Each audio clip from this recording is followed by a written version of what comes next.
नमस्कार, स्वदेश एजेंडा देख रहे हैं आप और मैं हूं आपके साथ राखी। एजेंडा में आज बात 8वें वेतनमान की, जिसे केंद्र सरकार का कर्मचारियों के लिए नए साल का बड़ा तोहफा माना जा रहा है।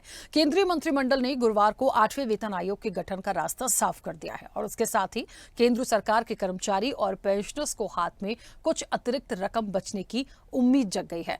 1 करोड़ से अधिक केंद्रीय कर्मचारियों और पेंशनर्स को इसका लाभ मिलेगा।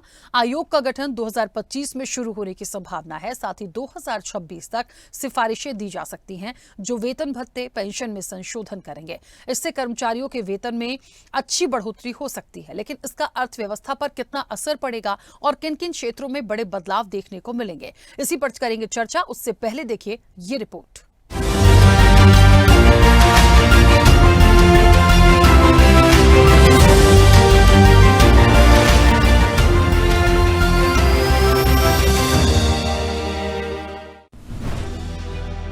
केंद्रीय मंत्रिमंडल ने गुरुवार को 8वें वेतन आयोग के गठन का रास्ता साफ कर दिया है। इससे 1 करोड़ से ज्यादा केंद्रीय कर्मचारियों और पेंशनर्स को फायदा होगा। इस आयोग से वेतन, भत्ते, पेंशन और अन्य लाभों में संशोधन की उम्मीद है। यह आयोग 2026 तक बनने की उम्मीद है, क्योंकि 7वें वेतन आयोग की सिफारिशें 2025 के अंत में समाप्त हो रही हैं, जो जनवरी 2016 में लागू हुई थी। चलिए समझते हैं 8वां वेतन आयोग क्या क्या करेगा। 8वां वेतन आयोग कर्मचारियों के वेतन ढांचे की समीक्षा करेगा। महंगाई, आर्थिक स्थिति और कर्मचारी कल्याण जैसे पहलुओं पर विचार किया जाएगा। सरकारी कर्मचारियों की जरूरतों को पूरा करने के लिए हर 10 साल में गठित किया जाता है। पिछले आयोगों ने वेतनमान, भत्ते और पेंशन को समय के साथ बदलती आर्थिक परिस्थितियों के अनुसार समायोजित करने में महत्वपूर्ण भूमिका निभाई है। अश्विनी वैष्णव ने कहा, 1947 से अब तक 7 वेतन आयोग गठित किए जा चुके हैं। आखिरी आयोग 2016 में लागू हुआ था। 7वें वेतन आयोग का कार्यकाल 2026 में समाप्त हो रहा है। इसलिए 2025 में प्रक्रिया शुरू करने से सिफारिशें प्राप्त करने, उनकी समीक्षा करने के लिए पर्याप्त समय मिल जाएगा।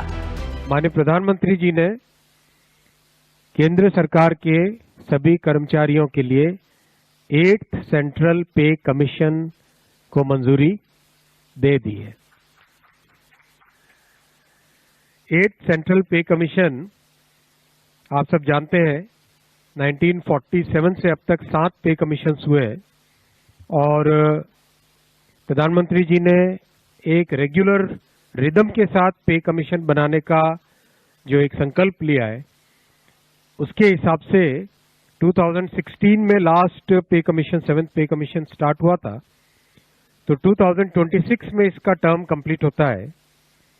उससे वेल बिफोर 2025 में 8th पे कमीशन स्टैब्लिश करने से सफिशिएंट टाइम मिलेगा so that the recommendations can be received well before the completion of the period of 7th पे कमीशन। केंद्र सरकार का कर्मचारियों के लिए ये तोहफा कई मायनों में खास है। इस घोषणा से कर्मचारियों और सेवानिवृत्त लोगों में आशा की किरण जगी है। उन्हें उम्मीद है कि 8वां वेतन आयोग उनकी लंबे समय से चली आ रही चिंताओं का समाधान करेगा। कर्मचारियों की जिंदगी की गुणवत्ता में सुधार आएगा। देश के आर्थिक विकास में उनका योगदान मिलेगा। 8वें वेतन आयोग से सैलरी के साथ पेंशन में भी अच्छी खासी बढ़ोतरी की उम्मीद है। कुछ रिपोर्ट्स बताती हैं कि 8वां वेतन आयोग फिटमेंट फैक्टर को 2.57 से बढ़ाकर 2.86 करने का प्रस्ताव रख सकता है। इससे न्यूनतम मूल वेतन 51,480 रुपए हो जाने की संभावना है, जिससे कर्मचारियों की आर्थिक स्थिति पर बड़ा प्रभाव पड़ सकता है। उनकी खर्च करने की क्षमता बढ़ सकती है। इससे उपभोक्ता खर्च भी बढ़ सकता है। उधर 2014 में गठित और 2016 में लागू 7वें वेतन आयोग ने कई महत्वपूर्ण बदलाव किए। इसने वेतन बैंड को सरल वेतन मैट्रिक्स से बदल दिया। न्यूनतम मासिक वेतन 18,000 रुपए कर दिया गया। शीर्ष अधिकारी कर्मचारियों के लिए अधिकतम मासिक वेतन 2.5 लाख रुपए तय हुआ। इसने फिटमेंट फैक्टर को भी 2.57 तक बढ़ा दिया, जिससे मूल वेतन में अच्छी बढ़ोतरी हुई। फिटमेंट फैक्टर एक मल्टीकपल है, जिसका इस्तेमाल वेतन आयोग के तहत सरकारी कर्मचारियों के संशोधित मूल वेतन कैलकुलेशन के लिए किया जाता है। 7वें वेतन आयोग की सिफारिशों पर अमल से केंद्रीय कर्मचारियों की सैलरी में अच्छा खासा उछाल आया था। साथ ही पेंशनर्स के खाते में आने वाली रकम भी बढ़ गई थी। इस लिहाज से 8वें वेतन आयोग को मंजूरी उनके लंबे समय से चली आ रही मुराद पर मुहर के समान है। वेतन आयोग के लागू होने से केवल सरकार और उसके कर्मचारियों पर ही असर नहीं पड़ता, बल्कि बाकी जनता भी डायरेक्ट या इनडायरेक्ट रूप से प्रभावित होती है। उधर सरकार के इस फैसले को लेकर राजनीतिक दलों की अपनी अपनी राय है। पहले तो आपने अनाउंस कर दिया कि हम पे कमीशन के खिलाफ हैं। आपने कह दिया कोई पे कमीशन नहीं होगा। 10 साल से यहाँ का जो 10 से बल्कि ज्यादा साल हो गए, 12 मेरे ख्याल से लास्ट पे कमीशन शायद 2012 में या कभी आया था। हाँ, तब से कांग्रेस ने दिया था, तब से यहाँ के तमाम कर्मचारी 12 साल से इंतजार कर रहे हैं। आज जब आपको पता चल गया कि आप दिल्ली में सफाचट होने वाले हो, चाहे सेंट्रल गवर्नमेंट एम्प्लॉय हो, चाहे दिल्ली का एम्प्लॉय हो, चाहे पूरे देश में एम्प्लॉय हो, वो बहुत नाराज है आपसे कि उसके अधिकार की आपने चीज नहीं दी, तो आप अचानक पे कमीशन आपको याद आ गया। ये क्या मतलब है भाई? पहले क्यों नहीं दिया था? और आपने, मैं ये नहीं समझ में आता है, आचार संहिता लग जाती है, उसके बाद भारत सरकार कैसे कोई नीति की अनाउंसमेंट कर सकती है? इलेक्शन कमीशन कहाँ है? और क्या सच्ची में ये करेंगे क्या? जो इनको चीजें केवल चुनाव में याद आती हैं, आज तक मोदी जी ने आगे चल के वो चीजें नहीं की, तो मुझे तो पूरा शक है कि कोई 8th पे कमीशन होगा नहीं। नहीं, ठीक है। 8वां वेतन आयोग के गठन से महत्वपूर्ण होता है कि वेतन आयोग विसंगतियों को किस प्रकार देखता है अलग अलग क्षेत्रों में काम करने वाले लोगों को, और मैं उम्मीद करूंगा कि उन विसंगतियों को दूर करते हुए जो भी कर्मचारी हैं उनको संतुष्ट करने का एक प्रयास हो, ये सिर्फ एक रिचुअल बन के ना रह जाए। 8वें वेतन आयोग के लागू होने के बाद इन सेक्टर्स को फायदे की उम्मीद है। वेतन आयोग की रिपोर्ट लागू होने के 2 से 3 सालों तक नए आवास, कार और घरेलू सामानों की मांग में तेजी रहती है। 2016 में 7वें वेतन आयोग की रिपोर्ट लागू होने पर लगभग सभी कार कंपनियों की बिक्री के आंकड़े मजबूत हुए थे। सैलरी या पेंशन बढ़ने से सरकारी कर्मचारियों की जेब में अतिरिक्त पैसा आ जाता है। ज्यादा पैसे से परचेसिंग पावर बढ़ती है और वो इसका इस्तेमाल अपनी पसंद की चीजों को खरीदने में करते हैं। ऐसे में 8वें वेतन आयोग के लागू होने से इन सेक्टर्स को भी फायदा होगा। जाहिर है, सैलरी और पेंशन में इजाफा होगा तो सरकार का बोझ भी बढ़ेगा। 7वां वेतन आयोग के समय सरकारी खजाने पर 1,14,000 करोड़ का बोझ पड़ा था। जाहिर है, 8वें वेतन आयोग के मामले में भी ऐसा ही होगा। 8वें वेतन आयोग के बाद सरकारी खजाने पर करीब 2 लाख करोड़ रुपए का अतिरिक्त बोझ आ सकता है, लेकिन अतिरिक्त बोझ के साथ ही उसके राजस्व में भी इजाफा होगा। सरकारी कर्मचारियों की सैलरी बढ़ेगी तो उन्हें टैक्स भी पहले की तुलना में अधिक देना होगा। टैक्स से मिलने वाली रकम सरकारी खजाने में जाती है। इस तरह सरकार के राजस्व में इजाफा होगा। कुल मिलाकर कहें तो 8वें वेतन आयोग की सिफारिशें कई तरह से अपना असर डालेंगी। एक्सपर्ट्स का मानना है कि इससे खपत बढ़ेगी, जो भारतीय अर्थव्यवस्था को आगे बढ़ाएगी। उधर वेतन आयोग की रिपोर्ट लागू होने से पर्यटन पर भी सकारात्मक असर देखा जा रहा है। पहले के मुकाबले लोग घूमने फिरने पर ज्यादा खर्चा करने लगे हैं, लिहाजा टूरिज्म इकोनॉमी को सरकार के इस फैसले से बूस्ट मिल सकता है। हालांकि ऐसे लोग जो केंद्र सरकार के कर्मचारी या पेंशन भोगी नहीं हैं, उन्हें जरूर कुछ परेशानी का सामना करना पड़ सकता है, क्योंकि वेतन आयोग की रिपोर्ट लागू होने का असर महंगाई पर भी दिखता है। इससे बाजार में मांग बढ़ जाती है। किसी भी चीज के दाम डिमांड और सप्लाई के अंतर पर निर्भर करते हैं। डिमांड जब सप्लाई से ज्यादा होने लगे तो कीमतें बढ़ जाती हैं। जब केंद्र सरकार के कर्मचारियों के हाथ में ज्यादा पैसा आएगा तो वे ज्यादा खर्चा करेंगे। इससे डिमांड और सप्लाई के बीच का गैप बढ़ेगा और कीमतें चढ़ जाएंगी, लेकिन समय रहते इसका भी हल निकल जाएगा। फिलहाल तो केंद्रीय मंत्रिमंडल ने 8वें वेतन आयोग के गठन का रास्ता साफ कर दिया है। इसके साथ ही केंद्र सरकार के कर्मचारी और पेंशनर्स को हाथ में कुछ अतिरिक्त रकम बचने की उम्मीद जग गई है। कर्मचारियों को कुल कितना फायदा होगा, इसका सटीक पता 8वें वेतन आयोग के गठन और उसकी सिफारिशों के बाद ही चलेगा, लेकिन अर्थव्यवस्था में ये कितना बूस्ट करेगा, ये देखने वाली बात होगी। चैनल हेड आरपी श्रीवास्तव के साथ एग्जीक्यूटिव एडिटर राखी वर्मा की रिपोर्ट।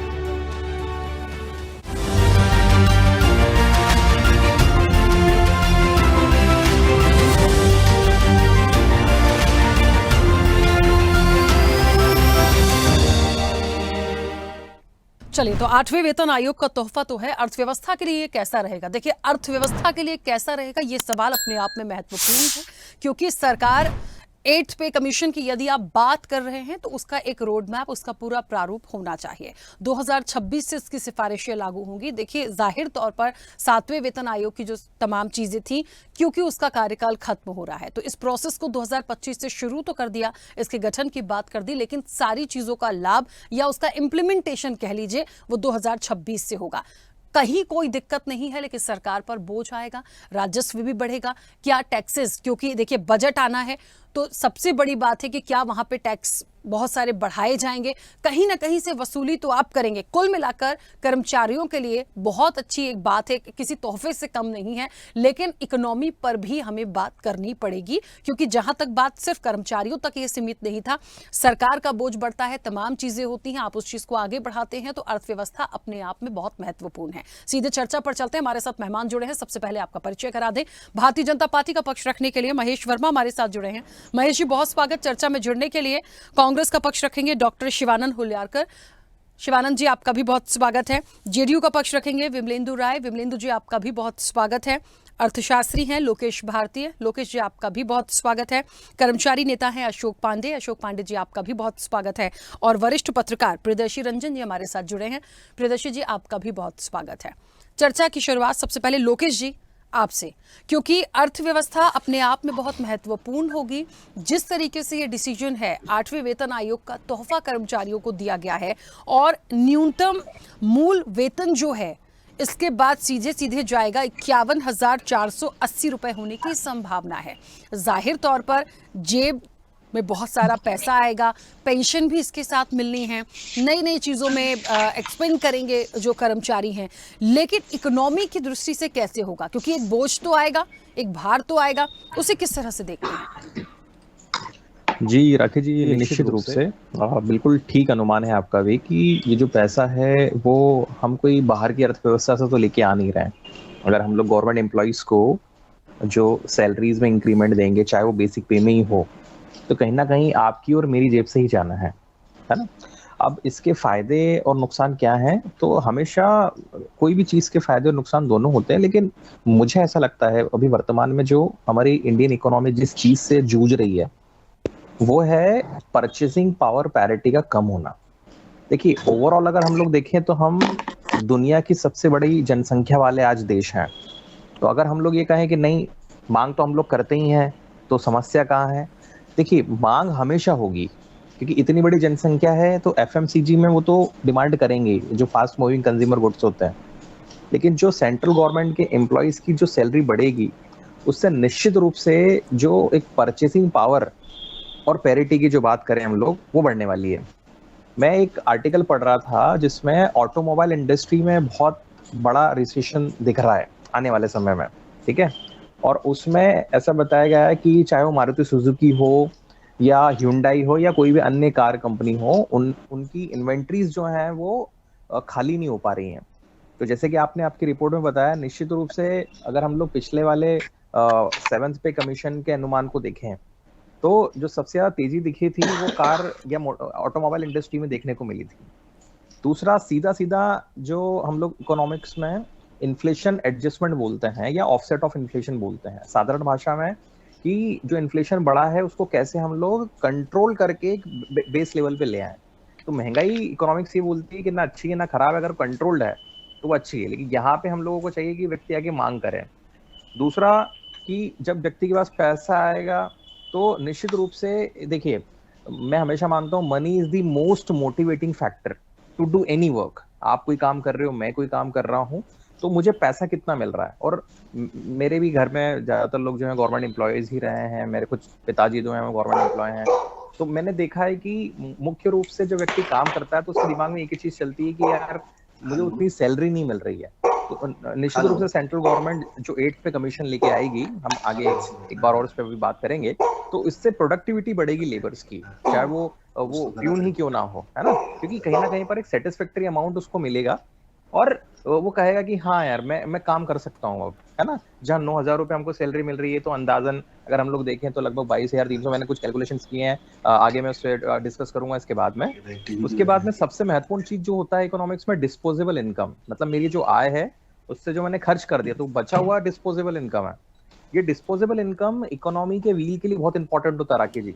जितना डिस्पोजेबल इनकम बढ़ता है उतना व्हील तेजी से घूमता है ना। कुल मिला के मांग जो है वो बढ़ती है। अब ये व्यक्ति की डिस्पोजेबल इनकम बहुत आफ्टर कोविड तो सबसे ज्यादा कम हुई है। ये आप सब, हम मतलब जितने पैनलिस्ट है सभी शायद इस पे एग्री भी करेंगे कि कोविड के बाद में महंगाई बढ़ी ही है और हमारी इनकम कंपैरेटिवली नहीं बढ़ी, तो डिस्पोजेबल कम हो गया।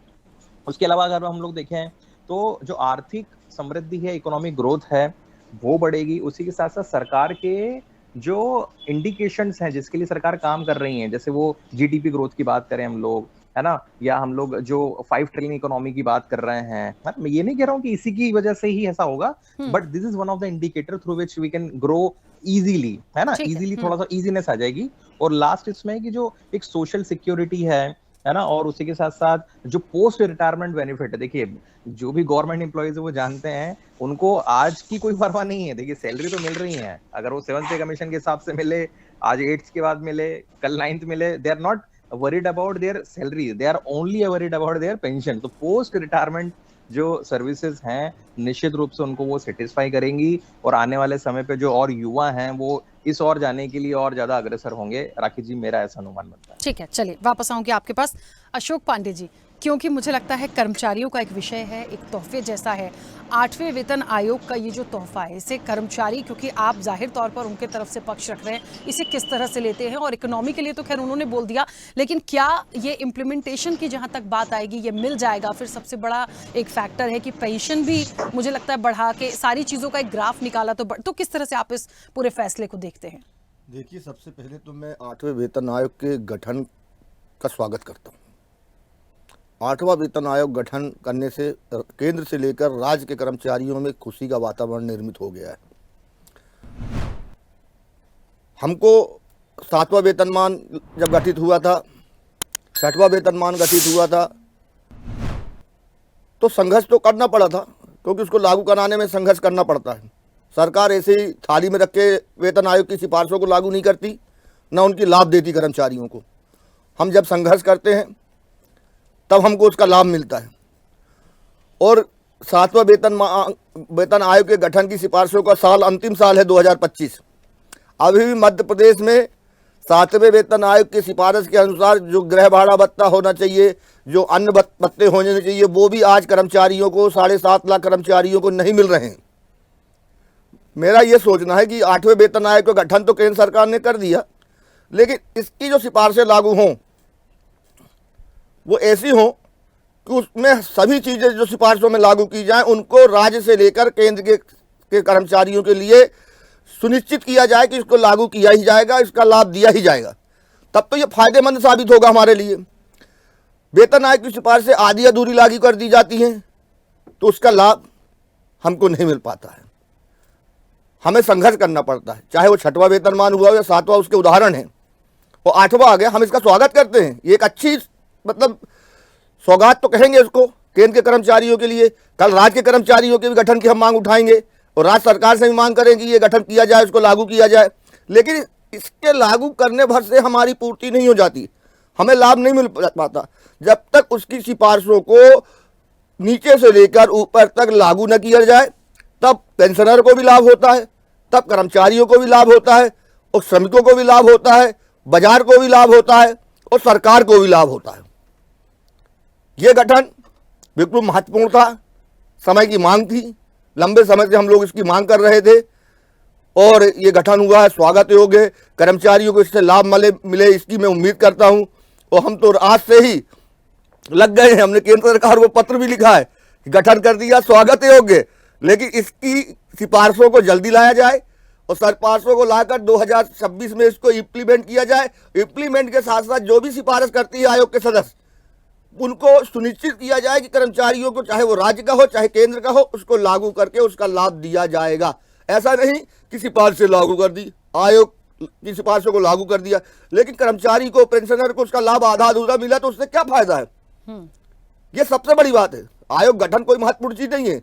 आयोग के गठन की सिफारिशों को पूरी तरह से कर्मचारियों को, पेंशनरों को, श्रमिकों को उसका लाभ मिल जाए, लाभ मिलना सुनिश्चित सरकार करे, तो उसका फायदा हमें कर्मचारियों को मिलता है। बहुत अच्छी बात है।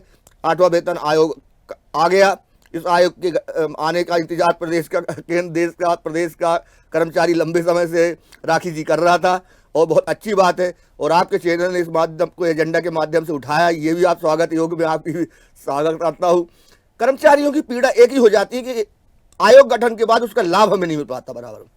मैं 7वें वेतन आयोग का आपको ध्यान आकर्षित कर रहा हूँ कि उसकी गृह भाड़ा भत्ता, कई मेडिकल भत्ता, कई चीज़ें ऐसी है, जबकि 6 सिफारिशें हैं जो आज मध्य प्रदेश सरकार ने लागू नहीं करी है। 7.5 लाख कर्मचारी उसकी मांग वर्षों से कर रहे हैं, लेकिन सरकार ने वेतनमान दे दिया और अन्य सिफारिशों को कटौती कर दी।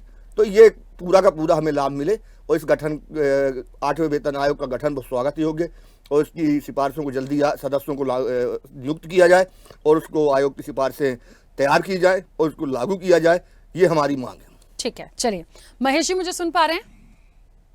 जी जी महेश जी, क्योंकि जाहिर तौर पर सरकार ने केंद्रीय कर्मचारियों को जो तोहफा दिया है वो आप लोगों की तरफ से ही हुआ है और सरकार आपकी, मुझे लगता है एक बात जो अभी अशोक पांडे जी कह रहे थे, किसी चीज़ में दिक्कत नहीं है, हर चीज़ का स्वागत है। 8th पे कमीशन है, 7th पे कमीशन था, उसके पहले था, अपकमिंग भी आते जाएंगे, सबका वेलकम है। लेकिन इसकी जो सिफारिशें लागू होंगी, जितने पॉइंट्स इसमें रखे गए हैं या जितने लाभ देने की बात की जा रही है उसको प्रॉपर तरीके से किया जाए। ऐसा ना हो कि 2026 से ये सिफारिशें लागू होंगी तो पता चला आधा काम तो हो गया और आधा फिर रुक गया, जिसके लिए कर्मचारी संगठन जो है फिर वो बार बार अपनी मांगों को रखते हैं, फिर उनका प्रदर्शन होने लगता है। तो ये सारी चीजें ना हो। देखिए, मकसद खामियां निकालना नहीं है, मकसद यहां ये है कि प्रॉपर तरीके से इंप्लीमेंटेशन हो जाए, ये एक विश्वास चाहते हैं। बिल्कुल, हमने जब इस आयोग के गठन की जब हमने घोषणा करी, इसी उपलब्धि के साथ जो अभी पांडे जी जो कह रहे थे, उसी उपलब्धि को कहीं हमने रेखांकित किया, उसी को अंडरलाइन किया। अब तक वेतन आयोग जो है 1947 से जो ये सिलसिला चला, एक बार छोड़ के बार यही हुआ कि आयोग का गठन होता था, आयोग की रिपोर्ट आती थी और उसको लागू नहीं किया जाता था और लगातार उसके लिए आंदोलन या हड़ताल पे जो है केंद्रीय कर्मचारी जाते थे। तो कमोवेश इस 10 साल में हमारी ये उपलब्धि है, आज कहीं ये समर्थ भारत की जो है ये कहीं एक इबारत लिखी जा रही है कि किसी भी मतलब कर्मचारी को या अधिकारी को कम से कम इस बात के लिए आंदोलन या हड़ताल पे जाने की जरूरत नहीं पड़ी।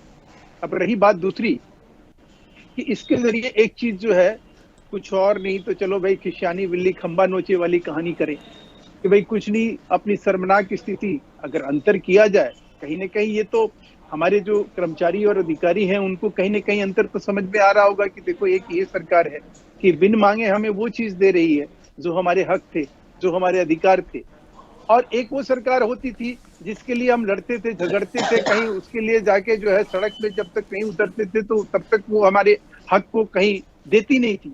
और उससे बड़ी बात कि संदीप दीक्षित जी जैसे व्यक्ति, मैं उनको सरल व्यक्ति इसलिए कहता हूं कि वो कई बार जो है ना बेतुकी बातें कर जाते हैं। वो ये कह रहे हैं कि भाई ऐसी करने की क्या जरूरत थी, इस देश को गुलाम बनाने का जो एक परंपरा और सोच और एक विकृत मानसिकता रही है कांग्रेस की, उसके तहत वो बोल रहे हैं क्या कि केंद्रीय कर्मचारियों को और अधिकारियों को, और उससे महंगाई कैसे बढ़ जाएगी। 150 करोड़ की आबादी के देश में मात्र पेंशन और दोनों मिला के देखा जाए 50 लाख लोगों की संख्या है। उस संख्या के बीच में अगर थोड़ा बहुत पैसा बढ़ा दिया जाएगा तो उससे महंगाई की कहर टूट जाएगी। ये क्या लॉजिक है?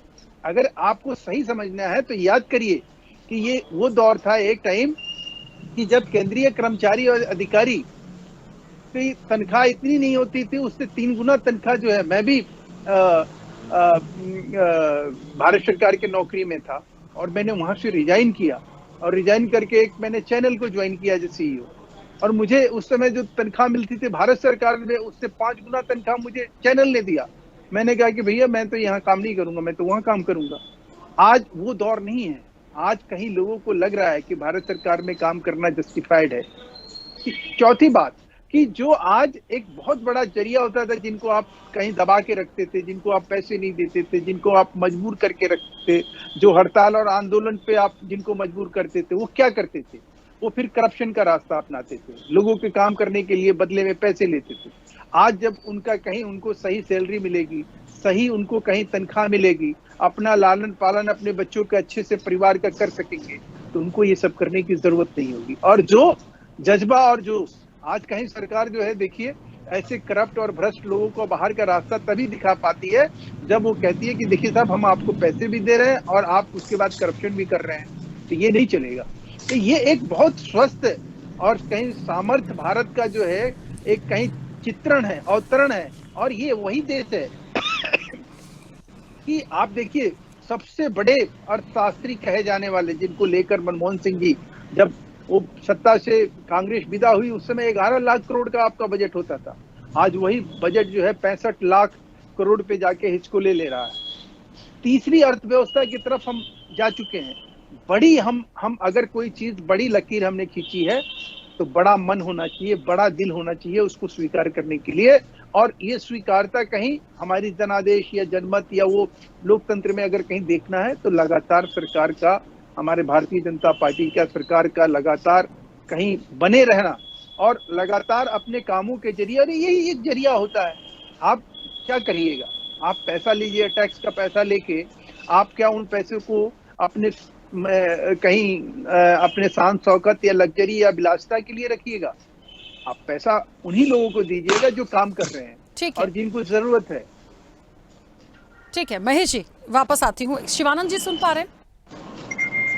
जी शिवानंद जी, आरोप प्रत्यारोप से थोड़ा सा हटकर, क्योंकि महत्वपूर्ण विषय है, मुझे लगता है कर्मचारियों को यदि कोई सौगात सरकार दे रही है उसका वेलकम किया जा सकता है। बात उसके इम्प्लीमेंटेशन पर हो रही है, कैसे करेंगे? इकोनॉमी पर आकर रुकते ही कैसे करेंगे?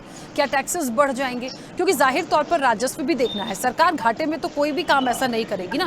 तोहफा भी तभी दिया जाएगा जब हमारे पास कुछ होगा, हमारी जेब भरी होगी तब तो हम तोहफा दे पाएंगे। यदि हम ही खाली हैं तो हम तोहफा कैसे देंगे? तो ये कोई मजबूरी नहीं हो सकती, कोई ना कोई एक बंदोबस्त तो होगा, जितना मैं समझ पा रही हूँ। क्या मानते हैं? देखिए, देश के पंतप्रधान नरेंद्र मोदी जी अभी बीजेपी प्रवक्ता जो मेरे मित्र हैं वो जो बड़े बड़े बातें कर रहे थे, तिजोरी में पैसा किधर है? 2 लाख करोड़ रुपए देने के लिए 2 करोड़ नौकरी का वो तो फेक ही था। अभी जो 8वां वेतन आयोग जो है ये अप्रैल फूल है राखी जी। और दूसरी बात, ये इलेक्शन मुद्दा सामने रख के अभी जो बजट हुआ उस बजट में क्यों नहीं लिया? इनका अगर नियत साफ है तो क्यों नहीं लिया? उनको सीधा सीधा अप्रैल फूल है, ये फेक है। और आने वाले जो 2026 1 जनवरी के पहले नरेंद्र मोदी जी का विदाई होना तय है। वो आने वाला जो नया आएगा, हमारा गवर्नमेंट आएगा और हम 8वां आयोग, वेतन आयोग, हम अच्छे से सब कर्मचारियों को खुशी का माहौल से हम केंद्र सरकार, राज्य सरकार सबको हम करा देंगे। दूसरी बात, ये तो 2026 में लागू होना है। अभी जो बीजेपी प्रवक्ता जो कह रहे थे दिल्ली का इलेक्शन नजर रख के अगर नरेंद्र मोदी जी, अश्विनी वैष्णव जी जिस तरह से प्लानिंग ये लोग कर रहे हैं सब फेक है। मेरा मानना है देर है दुरुस्त है, लेकिन इसमें मेरे को नहीं लगता ये लोग 8वां वेतन आयोग करेगा, क्योंकि नरेंद्र मोदी नहीं रहेंगे। 2-3 महीने के अंदर उनका विदाई तय हुआ है। आरएसएस मोहन बाबू जी ने खुद बोला है।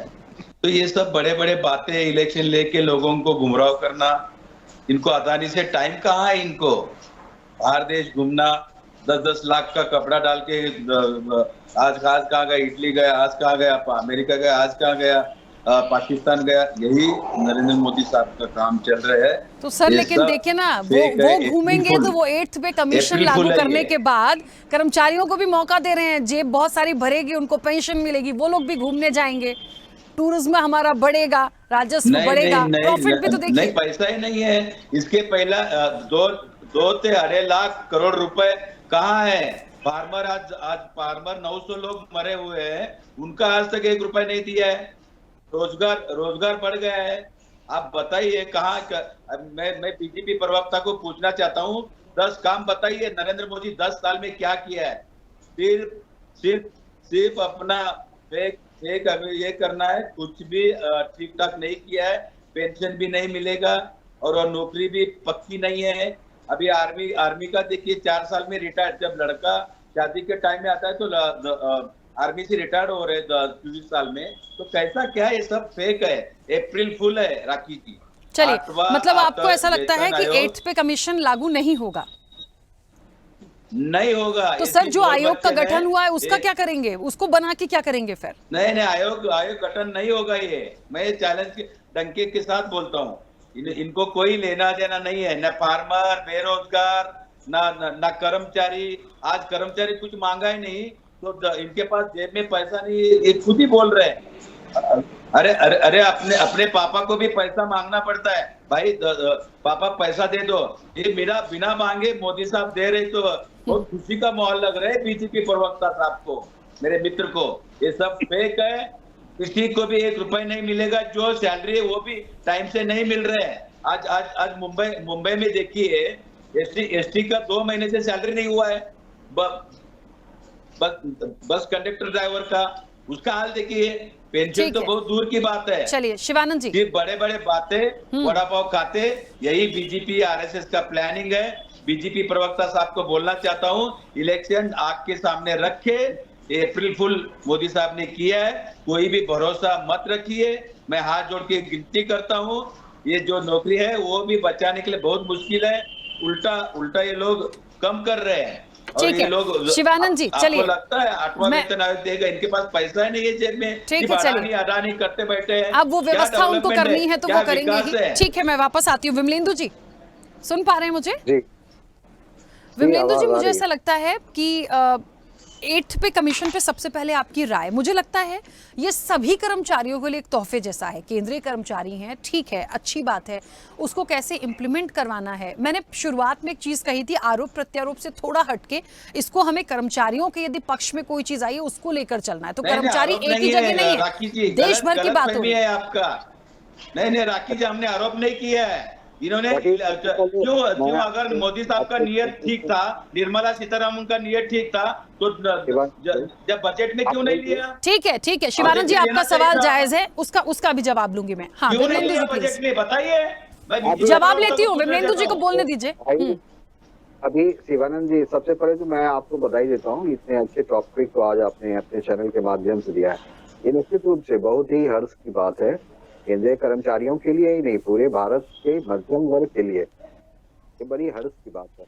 और इकोनॉमी को जो जहाँ तक बूस्ट होना है, देखिए ये जो रिफॉर्म, इस तरह के जो आयोग बनते हैं ना, ये पूरी तरह से इकोनॉमी के रिफॉर्म के लिए बनते हैं। 7वां वेतन आयोग जब बना और उसकी जब सिफारिशें लागू हुई, केंद्रीय कर्मचारियों, अभी जो बात अभी कह रहे थे, अभी हमारे संगठन के भी लोग कह रहे थे, ये एक बात है, जब केंद्र में ये चीज लागू होती है तो स्टेट गवर्नमेंट को भी साथ साथ उसको लागू करनी चाहिए, ये उनकी मांग है। लेकिन हर राज्य सरकार की अपनी अपनी बाध्यता होती है, सबकी अपनी अपनी आर्थिक स्थिति होती है। राज्य सरकारों को अपनी राज्य को चलाने के लिए अपने संसाधनों से ही अपने कर्मचारियों को वेतन देना पड़ता है। इसके लिए कोई गवर्नमेंट ऐड नहीं आता केंद्र से, ये बात समझना होगा। इकोनॉमी को तो एक बहुत बड़ा बूस्ट मिलता है। अभी आप देखिए, जब 7वीं वेतन आयोग की मांग को लागू किया गया तो उस समय जो है वो डिमांड बढ़ी, तो डिमांड बढ़ी तो स्वाभाविक है सप्लाई भी बढ़ी। और पैसे की चिंता मत कीजिए, भारत राष्ट्र इतना सशक्त हो चुका है आज की तारीख में, आज के समय में, कि हमारे पास इनकम ऑफ सोर्सेज बहुत सारे हैं। और जैसे ही जब डिमांड बढ़ेगी और सप्लाई बढ़ेगी, लोगों तक जब पैसा रहेगा खर्च करने के लिए, परचेजिंग पावर बढ़ेगी, तो टैक्सेस तो अपने आप बढ़ जाती है सरकार की। आज जीएसटी का कलेक्शन जो है वहाँ रिकॉर्ड तोड़, जैसे जैसे आप देखते हैं कि समय बढ़ता जा रहा है, जीएसटी के कलेक्शन जो है वो बढ़ते चले जा रहे हैं, कारण लोगों की परचेजिंग कैपेसिटी जैसे जैसे बढ़ रही है। सरकार को आज ये जरूरत महसूस ऐसी नहीं है कि आज ये जरूरत महसूस हुई कि 8वां वेतन आयोग हमें तुरंत लाना चाहिए। एक प्रक्रिया है, 7वां वेतन आयोग की जो अपनी एक डेडलाइन है, वो जब खत्म होगी तो 8वां तो लाना ही होगा गवर्नमेंट को। और ये एक बहुत स्वागत योग्य बात है, क्योंकि अब आने वाले उनको ये असेसमेंट करना पड़ेगा, आने वाले 6-7 महीनों में उनकी जो कमेटी है वो असेसमेंट करेगी कि आज राष्ट्र को केंद्रीय कर्मचारियों की किस तरह से हमें और जो है वो मजबूत करना चाहिए। क्योंकि देखिए बहुत बड़ा वर्ग, मध्यम वर्ग ही आप देखिए केंद्रीय कर्मचारियों में या राज्य सरकार के स्टेट गवर्नमेंट में है। और भारत की पूरी अर्थव्यवस्था जो है वह मध्यम वर्गों के ऊपर ही जो है वो निर्भर करती है। टैक्स कलेक्शन में भी उनकी जो हिस्सेदारी है वो बहुत ज्यादा है सरकार को। तो ये सब चीजें जो है वो पूरी तरह से इकोनॉमी से जुड़ी हुई है, इसमें कोई राजनीतिक विषय लाने की जरूरत ही नहीं, मुझे नहीं लगता। कि अभी शिवानंद जी कह रहे थे कि भाई आप कह रहे हैं कि लागू होगी, लागू करना तो है ही सरकार को, सरकार ने आयोग लाया है, उसकी सिफारिशें आएंगी और सिफारिशों को वो लागू करेंगे। सिफारिशें जब आएंगी तो निश्चित रूप से लागू करते हैं इकोनॉमी को बूस्ट करने के लिए। शिवानंद जी को ऐसा लगता है कि सरकार के पास पैसा नहीं है और वो सिर्फ ये एक चुनावी शगुफा समझ रहे हैं। बाबर एक साल से आंदोलन कर रहे हैं, उनका जिक्र नहीं है। 2 करोड़ नौकरियों का जिक्र नहीं है। आपको लगता है मोदी साहब ये करेंगे? मोदी साहब अभी 2 महीने के अंदर रिटायर्ड हो रहे हैं, घर जा रहे हैं। ये सब सर अप्रैल कहाँ फूल से, है। मतलब कहाँ से ये अपडेट है, मुझे भी बताइए, रिटायर होके कैसे जा रहे हैं सर? देखिए, अरे हम भी राजनीति में, हमको सब पता है ना उनका मूवमेंट। हमारे भी रिलेटिव बीजेपी में है, हमारे भी रिलेटिव आरएसएस में है। आपको आईएएस ऑफिसर पूरा हमारा है, ऐसा राखी जी मत समझिए, क्योंकि महंगाई चरम पथ पर है। आप देखिए जीडीपी देखिए कितना डाउन हुआ है। हाँ, जीडीपी आज 11-12 नंबर पे गया। क्या डेवलपमेंट हमें नहीं पता था, मुझे तो नहीं मालूम था मोदी जी रिटायर हो जाएंगे 2 साल में, लेकिन आप कह रहे हैं तो आपका इनपुट हो सकता है। 2 महीने में 2 महीने में जाएंगे। चलिए, और आखिरी काम है। अच्छा, एक सेकंड रुकिए, प्रियदर्शी जी की एक छोटी सी प्रतिक्रिया आ जाए, उसके बाद मैं समय दूंगी।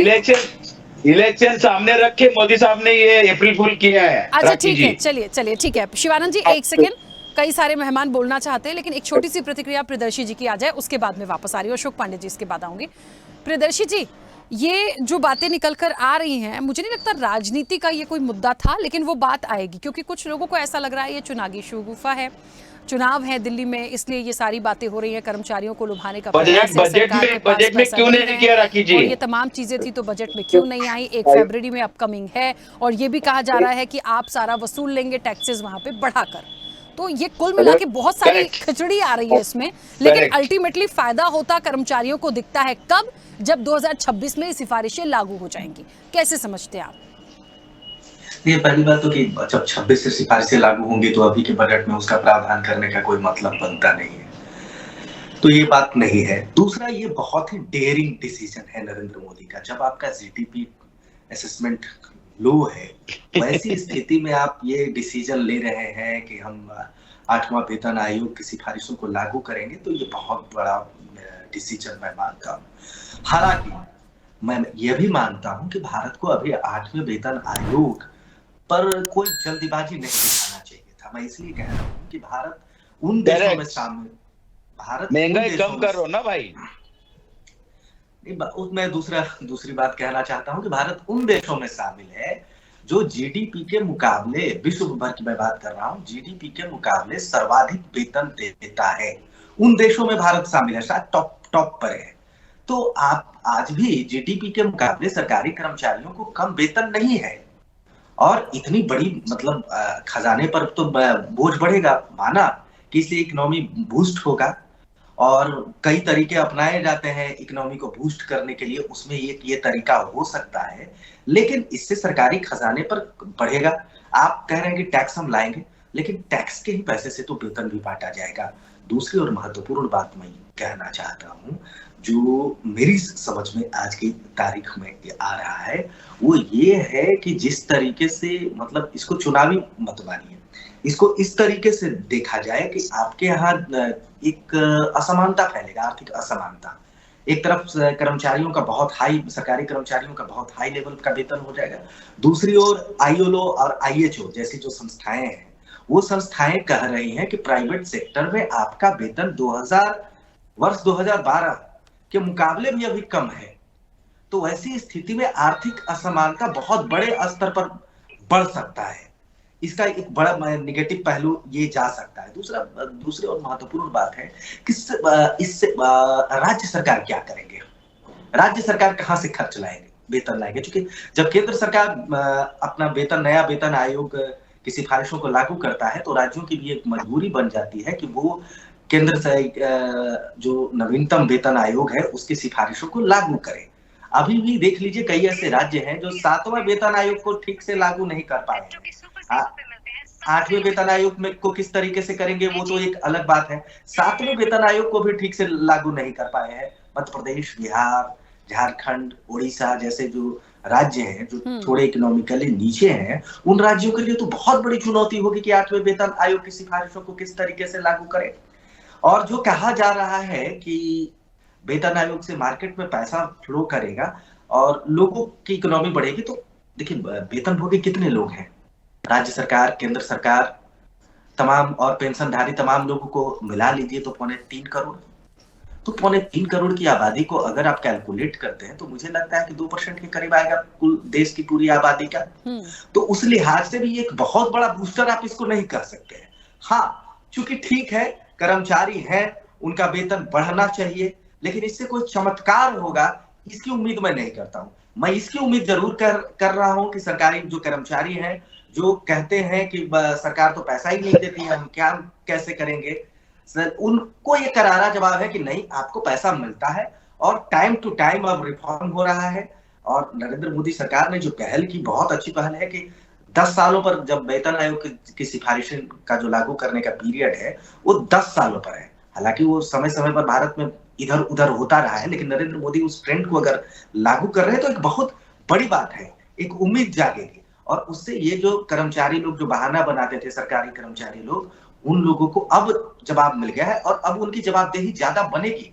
आप दुनिया भर में, ऐसा नहीं है कि दुनिया के सबसे ज्यादा वेतन लेने वाले आप कर्मचारी हैं, लेकिन जीडीपी के मुकाबले आप सबसे ज्यादा वेतन लेने वाले कर्मचारियों में एक हैं। तो आपको अपनी जिम्मेवारी का निर्वाह उस अनुरूप करना होगा, क्योंकि भारत जी बिल्कुल ठीक है। कई सारे मेहमान कुछ कहना चाह रहे हैं, लेकिन मेरा एक छोटा सा सवाल है सैलरी के साथ साथ, और मुझे लगता है 8th पे कमीशन की तमाम जो सिफारिशें होंगी लागू तब की, ठीक है, पेंशन एक बहुत बड़ा फैक्टर है जिसको लोकेश जी भी कह रहे थे। जाहिर तौर पर उस पर सबकी नज़रें होती हैं और जाहिर तौर पर होंगी, क्योंकि एक टाइम के बाद, एक रिटायरमेंट के बाद ये बहुत महत्वपूर्ण पहलू होता है। एक और महत्वपूर्ण बात जो इस चर्चा से अभी प्रियदर्शी जी ने बोली है कि जो 7th पे था उसके पहले की जो तमाम चीज़ें थी वो भी प्रॉपर इंप्लीमेंट नहीं हुई हैं। इस चीज को और ऐसे आगे बढ़ाऊंगी। अभी अशोक पांडे जी ने भी कहा था कि आप जो सिफारिशें ला रहे हैं उनको प्रॉपर पूरा कर दीजिए, जितने पॉइंट्स आप दे रहे हैं उनको क्लियर आउट करिए, क्योंकि यदि आप उनमें ना थोड़ी थोड़ी चीजों को आधा लाएंगे आधा छोड़ देंगे, जैसे 7th पे कमीशन की बात हो रही है एक एग्जाम्पल के लिए, जिसका कार्यकाल 26 में खत्म होगा, नई चीज सामने आएगी, लेकिन वो पिछली ही आधी पड़ी हुई है, तो आप 8th पे को पूरा दे देंगे। ये सवाल उठना देखिए यहाँ पर जायज है, कर्मचारियों के हित की बात है, सवाल नहीं है, सब लोग इसका वेलकम कर रहे हैं, लेकिन इंप्लीमेंट, मैं बार बार जोर दे रही हूँ, इंप्लीमेंटेशन बेहद महत्वपूर्ण है। कई सारे मेहमान कुछ कहना चाह रहे थे। महेश जी 1 मिनट आऊंगी, उससे पहले अशोक जी पहले आप अपनी बात रखिएगा। देखिए, मैं ये कहना चाहता हूँ कि ये चैनल ने बहुत अच्छा एजेंडा रख के मुद्दे को उठाया है, तो देश के नहीं प्रदेश के सबके करोड़ों कर्मचारियों से जुड़ा विषय है। इसको आपके जो मेहमानगण हैं उनमें एक जन ने ऐसी नकारात्मक भावना को प्रदर्शित किया है जिससे मुझे थोड़ा खेद भेद हो रहा है, बड़ा अपने आप को तकलीफ हो रही है। देखिए, कोई भी आयोग गठित होता, अभी तक 8वां आयोग का ये श्री गणेश हुआ है, क्या 7 आयोग जो गठित हुए वो लागू नहीं हुए? उन भले, हाँ, हम ये कह रहे हैं, मैंने ही दावा किया है कि सिफारिशें नहीं होती लागू पूरी, कहीं ना कहीं केंद्र सरकार कटौती कर देती है और फिर धीरे से राज्य सरकार कटौती कर दीजिए, तो कर्मचारियों को पूरी सिफारिशों का लाभ नहीं मिल पाता है। ये सुनिश्चित होना बहुत जरूरी है। ये केंद्र सरकार को सुनिश्चित करके अपने आर्डर में देना चाहिए कि ये हमने सिफारिश 8वें वेतन आयोग की ये सिफारिशें थी, इनमें इतने बिंदु की सिफारिश की गई है, ये लाभ इसके तहत मिलेंगे, इतना वेतन में इजाफा होगा, गृह भाड़ा भत्ता इतना होगा, अन्य मेडिकल भत्ता इतना होगा, पोषक भत्ता इतना होगा, जो भी भत्ते हैं कर्मचारियों से जुड़े, अधिकारियों से जुड़े, वो सुनिश्चित किए जाएंगे। ये बहुत बड़ी जिम्मेदारी केंद्र सरकार की बनती है। 7वें वेतनमान का उदाहरण है कि आज भी मध्य प्रदेश राज्य कई जगह तो लागू ही नहीं हुआ, सही कह रहे थे हमारे पत्रकार महोदय, कई जगह वो लागू नहीं हुआ, राजस्थान जैसे, उत्तराखंड, झारखंड। मध्य प्रदेश में 7वें वेतन आयोग की आधी सिफारिशें आज भी लागू नहीं की गई हैं। तो हम कैसे विश्वास कर लें कि 8वें वेतन आयोग की पूरी सिफारिशें हमें मिल जाएगी? सबसे पहले सरकार को 7वें वेतन आयोग का कार्यकाल 2026 में खत्म हो रहा है, 25 में खत्म हो रहा है। सबसे पहले इस पूरे 2025 वर्ष में 7वें वेतन आयोग की एक सिफारिशों को, एक लाभ को कर्मचारियों को देने का काम करना चाहिए। मेरी मांग मध्य प्रदेश सरकार से है। और ये आयोग का गठन को एक हल्के ढंग से किसी को नहीं लेना चाहिए। कोई कह रहा फेक है, कोई कह रहा ये हो गई नहीं लागू, कोई कह रहा ये पैसे ही नहीं है। अरे उसकी चिंता आप मत करिए, आप सकारात्मक भावना इसको देखिए और आप भी सहयोग करिए कि यह जल्दी गठित हो जाए और प्रदेश के कर्मचारियों के लिए लागू हो जाए, क्योंकि देश का और प्रदेश का कर्मचारी सरकार की रीढ़ का हड्डी होता है। सरकार की योजनाओं को जन तक पहुंचाता है, सरकार की योजनाओं को इंप्लीमेंट कराता है, सरकार की योजनाओं को बनाता है और उसको सरकारें तो जो बनती है उनको टेबल में रख के लागू कर देती है, बनाता है कर्मचारी। ठीक है। योजना लाता है तो उसको हल्के ढंग से न ले, सकारात्मक भावना से ले। और 8वें वेतन आयोग गठन का मैं बहुत बहुत स्वागत करता हूं। ये कर्मचारी वर्ग के लिए एक तोहफा है और ये तोहफा साबित होगा और ये हमें 2026 में जब इसकी इम्प्लीमेंट आएगा तो हमें इसका लाभ मिलेगा, ऐसा मेरा पूरा विश्वास है। चलिए ठीक है, समय बड़ी तेजी से हो रहा है, जल्दी जल्दी से अपनी बात रखेगा। महेश जी कुछ कहना चाह रहे थे, बोलिए। हाँ, विमलेंदु जी आ रही है उसके बाद। देखिए, हमारे जो कांग्रेस के मित्र हैं वो अज्ञानतावश जो है सारी बातें बोले जा रहे हैं। मित्र, ये कई कैबिनेट का फैसला है, ये भारत सरकार के प्रधानमंत्री या हमारे आपके फैसले नहीं है। ये देश का जब कैबिनेट कोई फैसला लेता है तो उसका कानूनी स्टेटस होता है। इस तरह से ये बात कह देने से ऐसा लगता है कि आपको शायद जानकारी के अभाव में ये बोले जा रहे हैं। आप एक बात आप जो कह रहे थे कि ये हमारी सरकार लागू करेगी, आपकी सरकार अभी तो 7वां वेतन आयोग जो है उसकी मियाद ही खत्म होगी 31 दिसंबर 2025 को, और 1 जनवरी 2026 से 8वें वेतन आयोग जो है लागू हो जाए, इसके लिए सरकार ने ऐसा प्रयास किया है। ये उपलब्धि है और उन सब के लिए अगर जनहित में कोई फैसला लिया गया है तो इसीलिए मैंने कहा कि बड़े हृदय के साथ, बड़े मन के साथ उसका स्वागत करना चाहिए। और जो चिंता है, जो और हमारे पैनलिस्ट हैं जिन लोगों ने चिंता व्यक्त की, शिवानंद जी आ रहे हैं, कि इस तरह की कोई भी ऐसी चीज होती है जब सरकार कहीं जनहित में जो फैसला लेती है उसको इम्प्लीमेंट कैसे कर रही है। मान लीजिए कि अगर मध्य प्रदेश में आधे अधूरे कोई चीज अगर हो रहे हैं तो उसके ऊपर सवाल खड़ा करना चाहिए विपक्ष को, उसके लिए कहीं लड़ना चाहिए, उसके लिए आपको कहीं सड़क पे उतरना चाहिए, कहीं उसके लिए कर्मचारी संगठन खुद भी बात करते हैं सर, ऐसा नहीं है उसके लिए बात नहीं होती। वही मैं कह रहा हूँ कि मैं कह रहा हूँ कि जो भी है, जो हमारे जो लीडर हैं, जो पांडे जी जो बात कह रहे थे, जो उनकी चिंता थी, वो कहीं ना कहीं सरकार जो है कहीं ना कहीं कोई काम अगर करती है तो जरूरी नहीं है कि 100% जो है खरी उतर जाए। लेकिन हाँ, यही एक सिस्टम है। विपक्ष का काम क्या है लोकतंत्र में, या जो हमारा एक संविधान और जो हमारी संरचना है लोकतंत्र की, उसमें विपक्ष का यही काम है कि वो कहीं ना कहीं सरकार को आईना दिखाए, कहीं ना कहीं सजग रखे। अरे क्या संविधान है? डॉक्टर बाबा साहेब अम्बेडकर का अपमान करते हो सब पार्लियामेंट हाउस में। क्या संविधान की आप बात कर रहे हैं? इधर किधर संविधान हुआ है? बाबा साहब अम्बेडकर के बारे में अमित शाह ने क्या बोला? माफी मांगा है, रिजाइन ले लो। संविधान की बात कर रहे हैं। फार्मर इधर 1 साल का आंदोलन किया, 1 रुपया नहीं दिया। आपको अगर मैं बता दूं तो आपको शर्म आएगी कि आप वही लोग हैं। अरे आपको आप लोग उस पर झगड़ा मत करिए, हम फिर किसी दिन बैठ जाएंगे संविधान पे। अभी कर्मचारियों पर आ जाइए, कर्मचारियों पर आ जाइए। समय बहुत कम बचा है, बहुत सारे मेहमान अपनी बात रखना चाहते हैं। संविधान पे मत बोलिए शिवानंद जी, कर्मचारियों पर आपके जैसे मैं अज्ञानी तरीके से बात नहीं कर सकता, आपके तरह मैं अज्ञानी तरीके से बात। बीजेपी प्रवक्ता साहब को मैं बोलना चाहता हूँ, आप पहला स्टडी करके आ जाइए। संविधान की बात बोलने का अधिकार ही नहीं है। यहाँ बैठ के अधिकार है? कर्मचारियों पर बात करिए बाबा साहब अम्बेडकर का अपमान किया, अमित शाह ने माफी मांगा है आपने। पूरा भारत देश का 140 करोड़। अरे क्या बोला? कर्मचारियों पर प्लीज बात रखिए। बाबा साहब पर हम बाद में बात कर लेंगे सर, प्लीज। मंत्री जी ने क्या बोला आप बताइए। CBI, ED, income tax misuse करना, इलेक्शन आपके सामने। अगर आपका नियत साफ है तो बजट में क्यों नहीं किया? अब आप लोग अलग से इस पर डिस्कस कर लीजिएगा। विमलेंदु जी अपनी बात रखिएगा। अगर बीजेपी प्रवक्ता से पूछेगा तो आपका नियत इलेक्शन सामने रख के आपने नहीं किया है तो फिर बजट में क्यों नहीं लिया? शिवानंद जी प्लीज, आप उनके प्रोग्राम की क्यों ऐसी तैसी करने में लगे हुए हैं? ऐसा आप यहाँ बैठकर संविधान की बातें मत कीजिए सर। भावना संधान लीजिए, मेरा आपसे विनम्र निवेदन है शिवानंद जी, आप अपने को राष्ट्रीय प्रवक्ता प्रस्तुत कर रहे हैं। राष्ट्रीय प्रवक्ता की कितनी गंभीरता और कितना चिंतन होना चाहिए उसका प्रदर्शन यहाँ पर करिए आप चर्चा में। हमारा भी संविधान की बात कर रहे हैं, संविधान का माफी मांगा, संविधान की बात बोलने की कोई अधिकारी नहीं है। कर्मचारी बहुत छोटे स्तर का होता है, उसकी यदि बात किसी चैनल। अरे सर, कर्मचारी से मैं रिस्पेक्ट करता हूँ। कर्मचारी के विषय में उठाया एक भी चर्चा में है ना, क्या है बताइए आप? क्या कर्मचारी का कर्मचारियों को चिंतन क्या किया? क्यों नहीं किया? इसलिए आपकी ये दशा हुई है, आपकी सोच के कारण आपकी ये दशा हुई है। देश और प्रदेश के कर्मचारी आपको जान चुका है कि आपका सोच और विचार और चिंतन कितना अच्छा है। चलिए शिवानंद जी, बड़ी चर्चा में आप प्लीज मैं रिक्वेस्ट कर रही हूँ, बाकी मेहमानों को अपनी बात रखने दीजिए, समय हो रहा है। प्लीज विमलेंदु जी, हाँ जल्दी से। मैं ही कर रहा हूँ शिवानंद जी, बार बार जो करें बजट में, अरे भाई ये सिफारिशें आएंगी 2026 में जाके, 2025 के दिसंबर में। तो अभी बजट तब कैसे जाके लेते हैं उसको? सर मेरे को पता है सर, सुनिए देखिए 2014 में अभी तो देखिए 10 सातवें वेतन आयोग का कार्यकाल ही पूरा नहीं हुआ। वेतन आयोग अभी भी लागू नहीं हुआ कई स्टेट में। आप देखिए आंध्र प्रदेश हम में कार्यकाल की बात कर रहे हैं देखिए, शिवानंद जी। केरल में देखिए कहाँ 7वां आयोग अभी उधर चालू हुआ है बताइए। जम्मू कश्मीर में नहीं हुआ, जम्मू कश्मीर राष्ट्रपति राजवट था।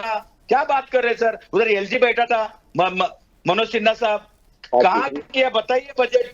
7वां वेतन आयोग जम्मू ठीक है कश्मीर में शिवानंद किया जी, है। प्लीज 1 मिनट रुक जाइए सर प्लीज। 2 लाख करोड़ रुपए राखी जी कहाँ से लेके आएंगे? सर वो उनकी चिंता है, नहीं लाएंगे तो कर्मचारी उनको बोलेंगे ना, उनको वो कर्मचारियों की लड़ाई उनसे सरकार से होगी, नहीं लाएंगे तो हम इंतजार तो करें तब तक के लिए। देखिए राखी जी, कर्मचारी को मैं पूरा आज राखी जी आपको सही प्रवक्ता मिले हैं कांग्रेस से, कर्मचारी को पूरा सहमत हूँ, लेकिन इन्होंने इलेक्शन सामने लेके इस तरह से इन्होंने किया, सर नाक निंदा तो करता कोई हूँ नहीं मैं। कर सकता मेरी चर्चा में, बस मैं सम्मान करती हूँ कि मैं किसी का ऑडियो बंद नहीं करवाती, मैं बहुत रिस्पेक्टफुली सबको समय देती हूँ, पर ज्यादा होता है तो मेरे बाकी मेहमानों का समय चला जाता है, तो मैं इसलिए रिक्वेस्ट करती हूँ। राखी जी, बाकी नाक के दम तो सर इसलिए कोई नहीं कर पाएगा, मुझे 2 मिनट लगेगा एक कमांड देने राखी जी 1 मिनट, राखी जी 1 मिनट बात करता हूँ मैं। कर्मचारी का हमेशा रिस्पेक्ट करता हूँ मैं। कर्मचारी के 7वां आयोग अभी तक मोदी साहब ने क्यों नहीं दिया? क्यों लोगों के लिए क्या दिया? 2 करोड़ नौकरी का कोई भी आदमी नहीं बोल पा रहे हैं। आर्गुमेंट किया, 2 करोड़ नौकरी कहाँ दिया बताइए? 8वां आयोग लगता है आपको कमीशन? आपस में लेगा। बहुत छोटा सा सवाल मेरा लोकेश जी आपसे है, मैं टैक्सेस की बात कर रही थी, जो अपकमिंग बजट होगा, आपको लगता है कि अभी तक तो ऐसी चीजें आ रही थी, बहुत बैलेंस देख रहे थे हम सारी चीजों को, आपको लग रहा है कि ये जो एक पॉइंट आया है टैक्सेस में ग्रोथ करेगी सरकार और उससे ज्यादा बहुत ज्यादा कोई फर्क नहीं पड़ेगा? देखो इकोनॉमी पे जाना है तो सरकार भी तमाम चीजों को लाने से पहले अपना बैलेंस तो करके चले। सच्चाई बोलना चाहिए, करेक्ट।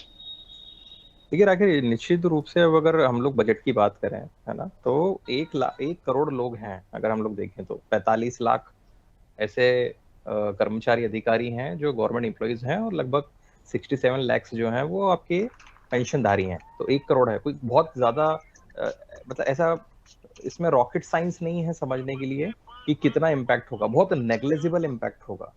दूसरी चीज की अगर हम लोग बजट की बात करें, फिर वही बात है, बजट 1 साल के लिए आता है और जो 8th पे कमीशन आएगा वो 10 साल के लिए आएगा। तो we need to prepare for that 10 years, at least 10 years, ठीक है।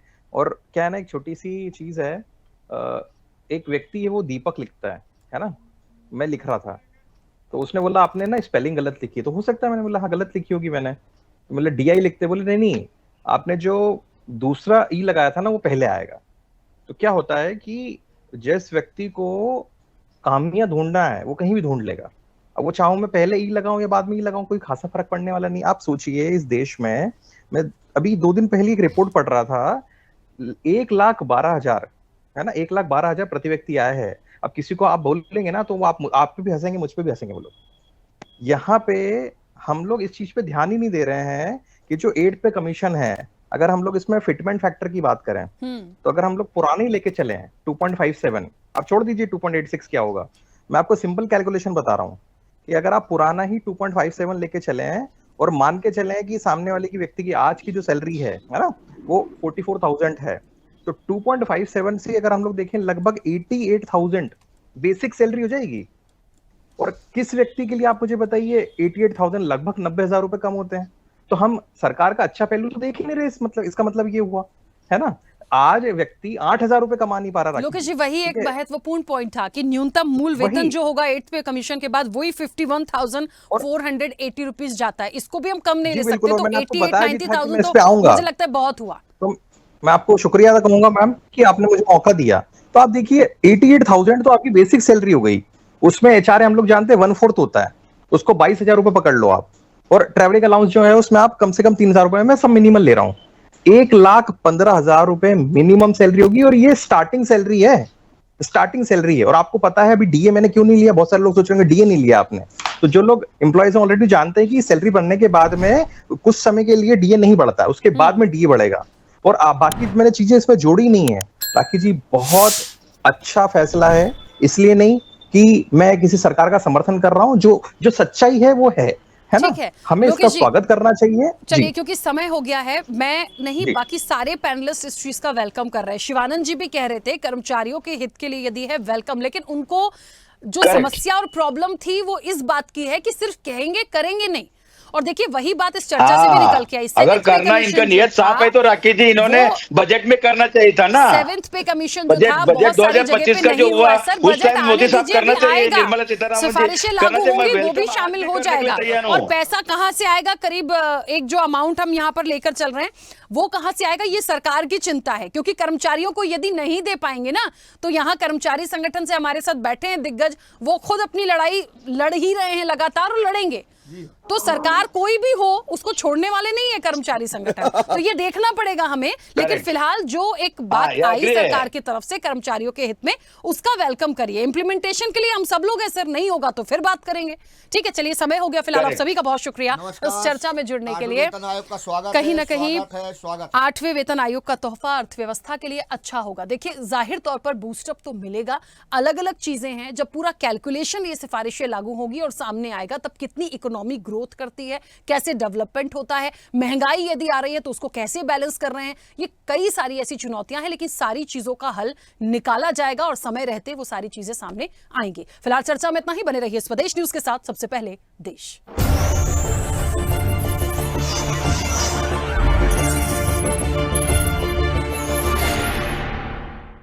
ऐसे ही वीडियोस के लिए लाइक करें, शेयर करें, फॉलो करें। YouTube पर जाकर सब्सक्राइब कर बेल आइकन दबाना ना भूलें और ताजा अपडेट्स के लिए swedeshlive.com पर जरूर जाएं।